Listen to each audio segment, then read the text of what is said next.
Twelfth class physics के अंदर आज का टॉपिक है किल्कित कुंडली धर्मपी का वोल्टमीटर में रूपांतर। कल आपने पढ़ा था धर्मपी का एमीटर में रूपांतर। आज का टॉपिक है धर्मपी का वोल्टमीटर में रूपांतर। तो सबसे पहले वोल्टमीटर एक ऐसा परिपथ होता है जो कि वोल्टमीटर एक ऐसी युक्ति है, ऐसे डिवाइस है जो कि किसी भी परिपथ में किन्हीं दो बिंदुओं के मध्य विभवांतर मापने के काम में। वोल्टमीटर एक ऐसी युक्ति है जो कि किसी विद्युत परिपथ में किन्हीं दो बिंदुओं के मध्य विभवांतर मापने के काम में आता है। ठीक है, एक परिभाषा और, वोल्टमीटर प्रतिरोध के सिरों पर विभवांतर मापने का काम आता है। प्रतिरोध है उसके सिरों पर विभवांतर मापने का उपकरण है। ठीक है, सेकंड पॉइंट, वोल्टमीटर का प्रतिरोध उच्च होता है, हाई होता है। आदर्श वोल्टमीटर का प्रतिरोध अनंत। ठीक है, थर्ड पॉइंट, किसी भी धर्मपी को वोल्टमीटर में रूपांतरित करने के लिए धर्मपी के श्रेणीक्रम में उच्च प्रतिरोध का शंट जोड़ते हैं। इस प्रकार से एक धर्मपी है, मान लीजिए ये वही प्रतिरोध है और एक धर्मपी है, ये है धारामापी। इस धारामापी के श्रेणीक्रम में उच्च प्रतिरोध जोड़ते हैं RH।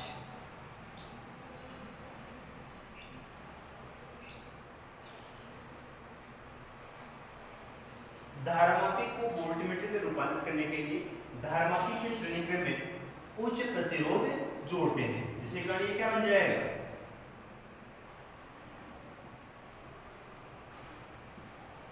वोल्टमीटर बन जाए। वास्तव में ये धर्मपी था, लेकिन धर्मपी के श्रेणीक्रम में उच्च प्रतिरोध जोड़ दिया तो क्या बन गया, वोल्टमीटर। कुल धारा मान लीजिए इसमें से प्रवाहित होगी I, ये G है तो इसमें से धारा होगी IG धारा प्रवाहित। तो क्या बताया मैंने, वोल्टमीटर किसे कहते हैं, एक ऐसी युक्ति जो कि किसी परिपथ में किन्हीं दो बिंदुओं के मध्य विभवांतर मापने के काम में। सेकंड परिभाषा क्या है, वोल्टमीटर एक ऐसी युक्ति है जो कि किसी प्रतिरोध के सिरों विभवांतर को मापता है। सेकंड पॉइंट, वोल्टमीटर का प्रतिरोध उच्च होता है, हाई होता है। आदर्श वोल्टमीटर का प्रतिरोध अनंत होता है। थर्ड पॉइंट क्या बताया, किसी भी धारामापी को वोल्टमीटर में रूपांतरित करने के लिए धारामापी के श्रेणीक्रम में उच्च प्रतिरोध का शंट जोड़ देते हैं। इससे पहले धारा IG है, कुल धारा I है, ये वही प्रतिरोध R है। तो ये धारामापी है, इसके लिए प्रतिरोध मान लीजिए G हो और विभवांतर अगर V हो, उस कंडीशन में इस वोल्टमीटर के सिरों पे विभवांतर V इक्वल टू क्या हो जाए, वोल्टमीटर के विभवांतर V equal to IG RH plus G। Voltmeter का विभवांतर V equal to I R होता है। I तो क्या है, इससे थोड़ा सा IG है, R क्या है, एक तो इस प्रतिरोध का उच्च प्रतिरोध हो गया RH, दूसरा धारामापी का प्रतिरोध क्या है G, तो इन दोनों का योग क्या होगा, RH प्लस G। तो ये विभवांतर हो गया V equal to I R से, I का मान IG है, R का मान क्या है, RH प्लस G। ये मल्टीप्लाई में डिवाइड में आएगा, V upon IG is equal to होगा RH प्लस G। इस इक्वेशन से RH की वैल्यू निकालेंगे, RH इज इक्वल टू क्या होगा, ये प्लस का किसका होगा, माइनस का, तो V upon IG minus capital G। RH उच्च प्रतिरोध है तो V upon IG minus capital G। V विभवांतर है वोल्टमीटर का, IG धारामापी से प्रतिधारा होगी और G इस धारामापी का प्रतिरोध। इस प्रकार से RH उच्च प्रतिरोध का मान ज्ञात है। इसके अलावा वोल्टमीटर का प्रतिरोध,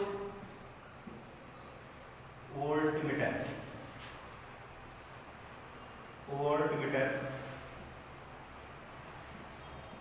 का प्रतिरोध वोल्टमीटर का प्रतिरोध की बात करते हैं तो क्या होगा, RH प्लस जी। इस वोल्टमीटर का प्रतिरोध इन दोनों के प्रतिरोध के बराबर होगा, क्योंकि योग के बराबर होगा।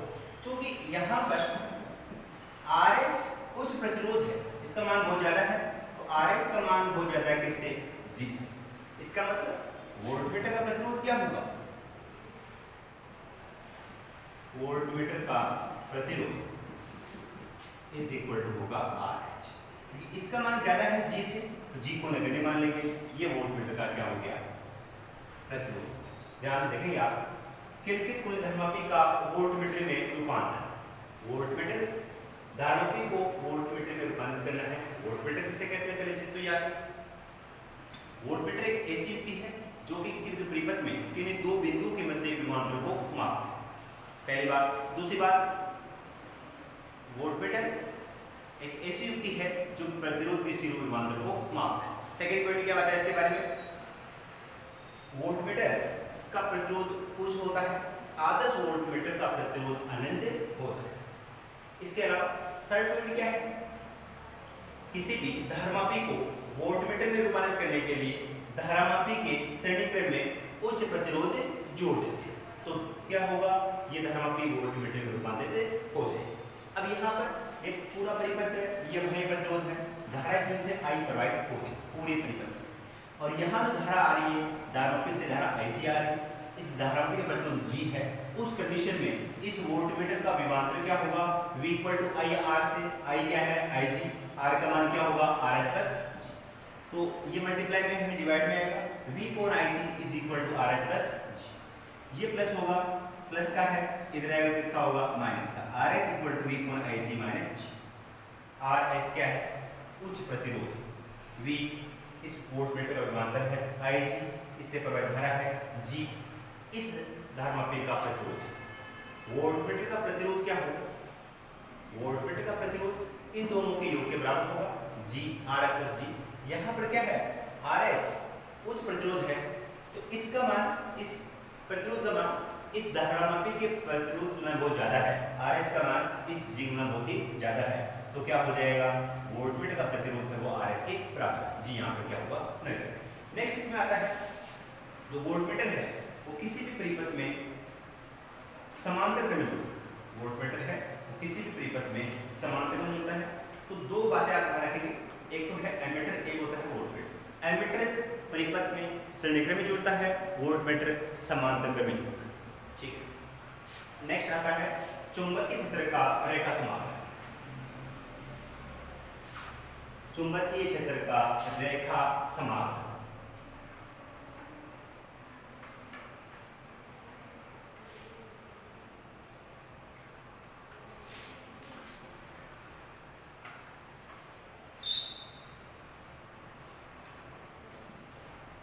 चुंबकीय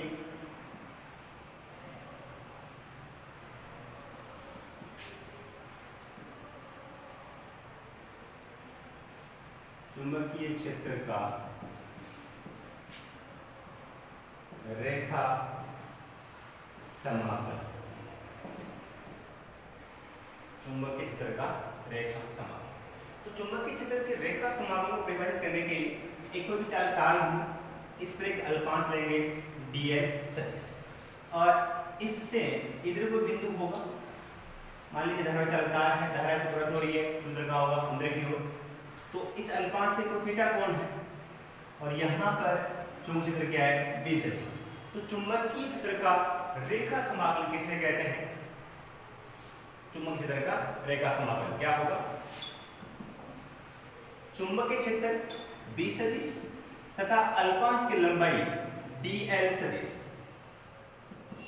चुंबकीय क्षेत्र b सदिश तथा अल्पांश की लंबाई dl सदिश का अदिश गुणनफल का समाकलन चुंबकीय क्षेत्र का रेखा समाकलन कहलाता है। भाषण में चुंबकीय क्षेत्र का रेखा समाकलन किसे कहते हैं, चुंबकीय क्षेत्र b सदिश तथा अल्पांश की लंबाई dl सदिश का अदिश गुणनफल का समाकलन चुंबकीय क्षेत्र का रेखा समाकलन कहलाता है। दोबारा रिपीट कर रहा हूं, चुंबकीय क्षेत्र का रेखा समाकलन किसे कहते हैं? चुंबकीय क्षेत्र B सदिश तथा अल्पांश की लंबाई dl सदिश का अदिश गुणनफल का समाकलन चुंबकीय क्षेत्र का रेखा समाकलन कहलाता है। अगर यही चुंबकीय क्षेत्र का रेखा समाकलन किसी बंद पृष्ठ के लिए लिया जाए तो वो कहलाता है चुंबकीय क्षेत्र का परिसंचरण। क्या? चुंबकीय क्षेत्र का परिसंचरण। चुंबकीय क्षेत्र का परिसंचरण क्या होगा? ये जो समाकलन है बंद पृष्ठ के लिए हो तो B सदिश डॉट dl सदिश, ये होगा चुंबकीय क्षेत्र का परिसंचरण। बात समझ में?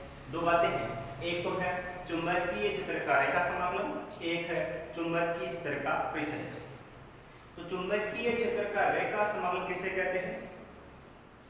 चुंबकीय क्षेत्र B सदिश तथा अल्पांश की लंबाई dl सदिश का अदिश गुणनफल का समाकलन चुंबकीय क्षेत्र का रेखा समाकलन कहलाता है। पहली बात। दूसरी बात, चुंबकीय क्षेत्र का परिसंचरण, इस समाकलन के ऊपर एक ऐसा गोला लगा दिया जाए, वर्त लगा दिया जाए तो उसे कहेंगे बंद पृष्ठ के लिए समाकलन। क्या कहेंगे उसे? बंद पृष्ठ के लिए समाकलन। तो यही जो चुंबकीय क्षेत्र का रेखा समाकलन है कोई बंद पृष्ठ के लिए काम में लिया जाए तो उसे चुंबकीय क्षेत्र का परिसंचरण कहते हैं। उसके बाद नेक्स्ट टॉपिक नंबर 12 आता है। टॉपिक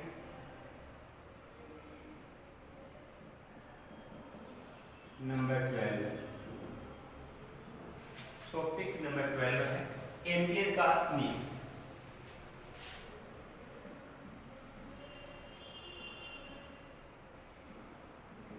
एम्पियर का नियम इंपॉर्टेंट भी है, एग्जाम में 1 मार्क्स से पूछते हैं कि एम्पियर के नियम का कथन लिखिए या एम्पियर के नियम का गणितीय रूप लिखिए। ठीक है, तो एम्पियर का जो नियम है उसे परिभाषित करने के लिए एक बंद पृष्ठ काम में लेंगे, एक काल्पनिक बंद पृष्ठ काम में लेंगे। मान लीजिए इससे प्रवाहित धारा I है, धारा I प्रवाहित हो रही है, इसी पृष्ठ के किसी बिंदु पर, यहाँ पर इसके किसी, ये जो पृष्ठ है इस पृष्ठ के किसी बिंदु पर यहाँ पर चुंबकीय क्षेत्र है B सदिश, अल्पांश यहाँ लेंगे वो मान लीजिए dl सदिश, अल्पांश है वो है dl सदिश। इन दोनों के मध्य जो कोण बन रहा है वो है थीटा। चुंबकीय क्षेत्र B सदिश, अल्पांश लंबाई dl सदिश के मध्य कोण क्या है? थीटा। क्या बताया मैंने? टॉपिक था एम्पियर का नियम। एम्पियर के नियम को परिभाषित करने के लिए एक बंद पृष्ठ काम में लेंगे, इसमें से मान धारा I प्रवाहित हो रही है, इस पृष्ठ किसी बिंदु पर चुंबकीय क्षेत्र B सदिश है, अल्पांश की लंबाई dl सदिश है और इनके मध्य कोण क्या है? थीटा है। ठीक है बात। तो एम्पियर का नियम क्या होता है? एम्पियर के नियम के अनुसार वायु या निर्वात में स्थित, वायु या निर्वात में स्थित किसी बंद पृष्ठ के लिए चुंबकीय क्षेत्र का रेखा समाकलन अर्थात परिसंचरण का मान क्या आएगा? वायु या निर्वात में किसी बंद पृष्ठ के लिए चुंबकीय क्षेत्र का रेखा समाकलन अर्थात चुंबकीय क्षेत्र का परिसंचरण B सदिश डॉट dl सदिश का मान क्या बताया?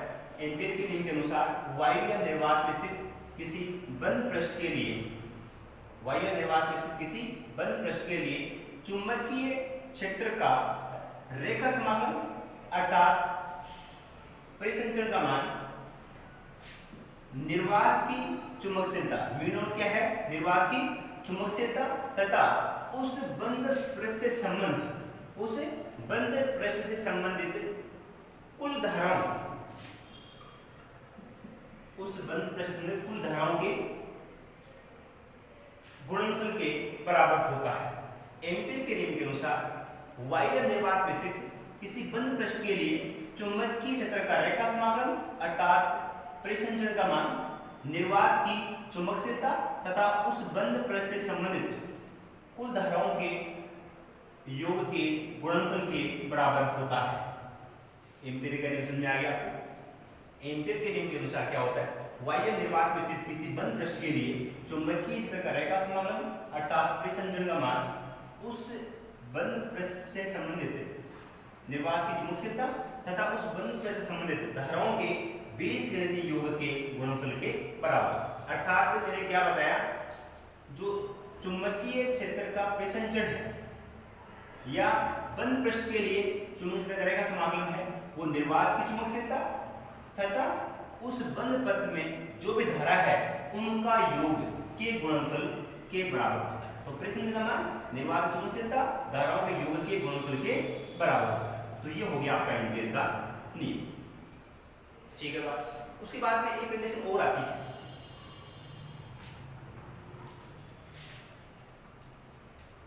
वो कंडीशन ये है, अगर इस बंद पृष्ठ में दो तीन धाराएं प्रोवाइड, यही बंद पृष्ठ द्वारा मैं यहाँ पे काम ले रहा हूँ और इसमें एक मान धारा I1 जा रही है ऊपर की ओर, दूसरी है I2 भी जा रही है ऊपर की ओर, तीसरी I3 है वो आ रही है नीचे की, I1 I2 I3।